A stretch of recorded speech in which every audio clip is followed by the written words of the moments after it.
Hello दोस्तों, TET maths YouTube channel में आप सभी का स्वागत। और आज की इस वीडियो के अंदर हम रीड लेवल 2 के लिए साइंस में एक टॉपिक देखने जा रहे हैं, हरित गृह प्रभाव, ग्रीन हाउस इफेक्ट, या फिर इसे पौधाघर प्रभाव भी कहा जाता है। ठीक है, ये एक छोटा सा टॉपिक है, 5-7 मिनट में कवर हो जाएगा। बस आपको इसमें जो बातें याद रखनी है वो मैंने अंडरलाइन कर रखी हैं, वही बातें आपको ध्यान रखनी है। तो दरअसल ग्रीन हाउस इफेक्ट होता क्या है, ठंडे स्थानों में पौधे की वृद्धि कराने के लिए खेतों या बगीचों में कांच के घर बनाए जाते हैं। इन्हें हरित गृह कहते हैं। तो हरित गृह क्या होते हैं, ठंडे स्थान जहाँ पे होते हैं, जहाँ पे बहुत ज़्यादा ठंड पड़ती है, तो वहाँ पे क्या है, पौधे जो है अच्छे ढंग से विकसित तो नहीं हो सकते। तो वहाँ पे क्या है, उनको एक उचित तापमान चाहिए होता है। तो वो तापमान प्रदान करने के लिए वहाँ पे कांच के घर बनाए जाते हैं, जिसे हरित गृह कहते हैं। हरित गृह में हम देखते हैं कि सूर्य की ऊष्मा इसमें प्रवेश तो करती है, लेकिन इससे बाहर नहीं निकल पाती। इसके अंदर क्या है, सूर्य की जो ऊष्मा है वो प्रवेश तो कर जाती है, लेकिन इससे बाहर नहीं निकल पाती, वहीं पर रुक जाती है। इसलिए हरित गृह गर्म हो जाता है। इसलिए अंदर का वातावरण जो है, कांच के घर के अंदर का वातावरण, वो क्या है, बाहर के तापमान से अंदर का तापमान जो है बढ़ जाता है। ठीक है भाई, बाहर के तापमान से अंदर का तापमान बढ़ जाता है। ठीक है, इसे क्या है, हरित गृह गर्म रहता है। और पृथ्वी का वायुमंडल भी हरित गृह की तरह कार्य करता है। सूर्य की किरणें वायुमंडल से होती हुई पृथ्वी पर पहुंचकर पृथ्वी की सतह को गर्म कर देती हैं। पृथ्वी की सतह को गर्म कर देती हैं। तो वायुमंडल भी हमारा क्या है, हरित गृह की तरह कार्य करता है, क्योंकि इसके अंदर सूर्य की विकिरणों से जो ऊष्मा है वो अंदर प्रवेश तो कर जाती है, लेकिन अंदर एक बार ऊष्मा आ गई तो बाहर क्या है, कार्बन डाइऑक्साइड गैस है और भी बहुत सारी गैसें हैं जिनकी परत ऊपर बनी होती है वायुमंडल में। ठीक है भाई, तो उससे क्या है, कुछ ऊष्मा जो है, कुछ ऊष्मा का भाग वापस नहीं जा पाता। ठीक है, तो इसलिए क्या है, पृथ्वी का तापमान धीरे धीरे क्या है, बढ़ता जा रहा है। तो सूर्य के विकिरणों का कुछ भाग पृथ्वी पर अवशोषित कर लिया जाता है और कुछ भाग परावर्तित होकर अंतरिक्ष की ओर पुनः चला जाता है। परावर्तित विकिरणों में का कुछ भाग वायुमंडल में रुक जाता है। ये रुकी हुई किरणें वातावरण का तापमान बढ़ा देती हैं। ठीक है, इस प्रभाव को हरित गृह प्रभाव या फिर ग्रीन हाउस इफेक्ट भी कहते हैं, ग्रीन हाउस प्रभाव भी कहते हैं। इस प्रभाव के लिए मुख्य तौर पे जो गैस उत्तरदायी है वो आपको ध्यान रखना है, CO2 गैस है, कार्बन डाइऑक्साइड गैस। अब यहाँ से रीट में क्या है, क्वेश्चन पूछा गया कि ग्रीन हाउस गैस कौन सी है, तो वहाँ पे आपको बताना था कार्बन डाइऑक्साइड गैस है। ठीक है, इतना सिंपल सा क्वेश्चन पूछा गया। इसमें से जब भी क्वेश्चन आएगा तो वो गैस के बारे में पूछना चाहेगा कि हरित गृह गैस कौन सी है और कौन सी नहीं है, या फिर ये पूछ सकता है कौन सी नहीं है। तो 3 ऑप्शन आपको दे देगा जो गैसें हैं हरित गृह, और एक ऑप्शन आपको ऐसा डाल देगा जो हरित गृह गैस नहीं है। ठीक है, तो ऐसे क्वेश्चनों को करने के लिए आपको सारी की सारी जितनी भी गैसें हैं वो आपको थोड़ा ध्यान रखना पड़ेगा। तो वो हम नेक्स्ट देखते हैं वो कौन कौन सी गैसें हैं।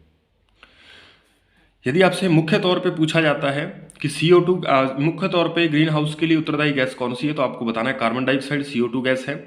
और ये जो गैस है मानवीय क्रियाकलापों द्वारा सर्वाधिक उत्पन्न होती है। ठीक है, जैसे वाहनों से धुआं निकलता है तो उसमें क्या है, ये सबसे ज़्यादा गैस कार्बन डाइऑक्साइड होती है। तो मानवीय क्रियाकलापों द्वारा सबसे ज़्यादा निकलने वाली गैस जो क्या है, हरित गृह प्रभाव उत्पन्न करती है, वो कौन सी है, तो आपको बताना है CO2 गैस है। उसके बाद वायुमंडल में CO2 की अधिकता हो जाती है तो यह प्रदूषक की तरह कार्य करती है और CO2 ऊष्मा को रोक लेती है और वायुमंडल में नहीं जाने देती इससे वायुमंडल के औसत ताप में निरंतर वृद्धि हो रही है। ठीक है, धीरे धीरे ये जो ऑक्सीजन कार्बन डाइऑक्साइड गैस की परत है ये ऊष्मा को बाहर नहीं जाने देती, जिससे क्या है, धीरे धीरे करके तापमान में क्या है, निरंतर वृद्धि हो रही है। इसे क्या कहते हैं, विश्व उष्णन या फिर ग्लोबल वार्मिंग भी कहा जाता है। ठीक है भाई, तो हमारे सिलेबस में क्या है, ग्रीन हाउस इफेक्ट या फिर वैश्विक तापन या फिर वैश्विक उष्णन, ठीक है, या ग्लोबल वार्मिंग जिसे कहा जाता है, वो हमारे सिलेबस में है। तो हमें ये चीज़ें पढ़नी है। तो CO2 के अतिरिक्त मेथेन, अब देख लीजिए कौन कौन सी गैसें हैं। तो मेथेन है जिसका फॉर्मूला यहाँ पे लिख रखा है CH4। ठीक है, मेथेन गैस का फॉर्मूला, कई बार फॉर्मूले लिखे हुए आ जाते हैं तो फिर कई बार गलत होने की संभावना बढ़ जाती है, हमें नाम याद होता है। इसका फॉर्मूला भी याद रखिए, CH4, मेथेन का फॉर्मूला CH4।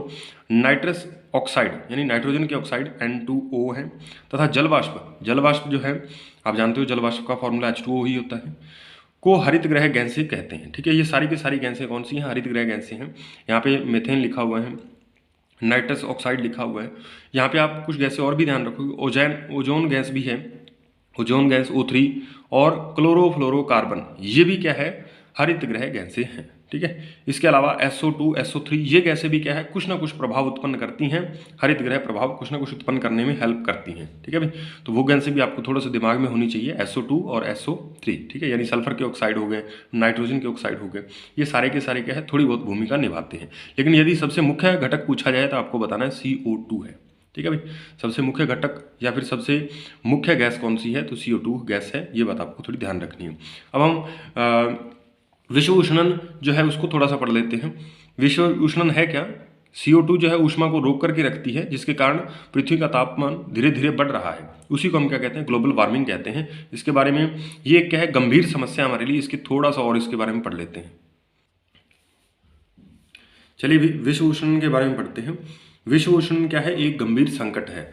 तो उष्णन के कारण यानी पृथ्वी का तापमान धीरे धीरे बढ़ने के कारण विश्व के कई स्थानों पर हिमनद पिघलने शुरू हो गए, ठीक है। जो हिमनद बर्फ के बर्फीले पहाड़ होते हैं वो क्या धीरे धीरे पिघल रहे हैं, ग्लेशियर जो है वो पिघल रहे हैं।